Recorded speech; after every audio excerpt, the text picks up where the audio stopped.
Hello guys and welcome to another Premiere Pro tutorial. In this tutorial, I'm going to show you how to create the VHS Rewind effect in Premiere Pro. To begin, I've imported this clip onto my timeline. The first thing I'm going to do is to duplicate this clip. To do that, simply hold down Alt and drag this clip forward. Next, select the space in between, right click and hit Ripple Delete.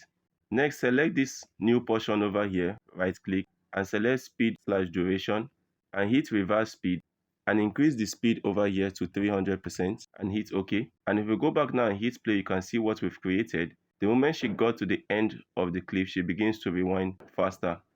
The next thing we need to do is to bring in our VHS Rewind green screen effect onto our clip over here. Select this, right click and select set to frame size to make sure that it covers the entire screen. Next, I'm going to select the erase stretch tool over here, or you can hit Shift and R and drag this clip to the duration of this fast forwarded clip over here. The next thing you need to do is to go over to the Effects tab and search for the Ultra Key effect and apply this Ultra Key effect to this green screen clip over here and move your time indicator and place it above this green screen. Select your color picker over here and key out the green color. And if we go back now and hit play, you can see what we've created. And that's it guys on how to create this VHS Rewind effect in Premiere Pro.